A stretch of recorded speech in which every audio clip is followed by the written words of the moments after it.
Fransiya bilan Amerikaning birlashma yozma bayonoti qaraganda, Amerika prezidenti Jo Baydenning talabiga asosan Fransiya prezidenti Emmanuel Macron bilan Bayden suvosti paraxoti turida e'lon qilingan bayonotning natijasini muzokara qilgan. Bayonotda Macron bilan Baydenning oktyabrning oxirida Yevropada uchrashib, bu bosqichning harakatchan davomlashishiga kafolatlik qiladiganligi bayon qilingan. Shundaqla Macron Fransiyaning Amerikada turishliq bosh elchisining kelar hafta Washingtonga qaytib, vazifasini davomlashtirganligini aytgan. Dunyoning asosliq karbon qo'yib beruvchilarining biri bo'lgan Xitoy buningdan keyin chet ellarda issiqlik elektr stansiyasi qurmaydiganligini e'lon qildi. Xitoy prezidenti Xi Jinping Birlashgan Davlatlar Tashkiloti yillik umumiy yig'inida sin orqali qilgan so'zida Xitoyning amdi chet elda yangi ko'mir yiqilg'uliq issiqlik elektr stansiyasi qurmaydiganligini yo'qarildi. Lekin Xitoyning bu nishonni qanday amalga oshiradiganligi to'g'risidagi tafsilotlar noma'lum. Rossiya Tashqi ishlar ministrligining xabar qilishicha, Rossiya, Xitoy va Pokistonning Afg'onistondagi alohida vakillari Afg'onistondagi Taliban hukumatining amaldorlari bilan ko'rishgan.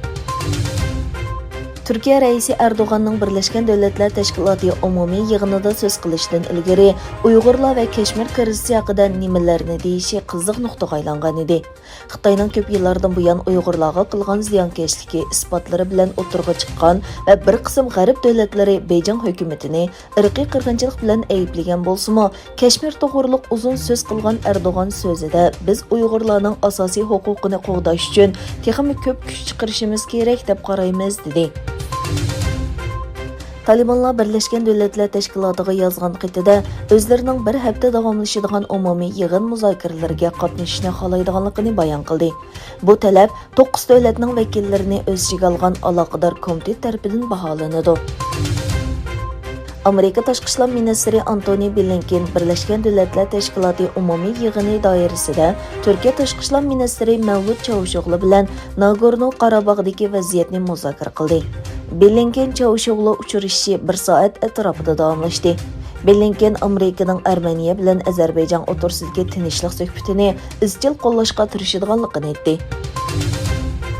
Qozog'iston prezidenti Qosim-Jo'mart To'qayev davlatida 31% nopusga Xitoy virusiga qarshi to'liq vaksina emlanganligini e'lon qildi. To'qayev Birlashgan Davlatlar Tashkiloti 76-navbatlik umumiy majlisi doirasida o'tkazilgan COVID-19 ga qarshi turish boshliqlar yig'iniga yo'llagan sinliq uchurida dunyoning sog'lomlik xavfiga qarshi kollektiv mudofaani yaxshilash uchun ko'p tarafli tirishchanlikni qo'llaydiganligini aytdi.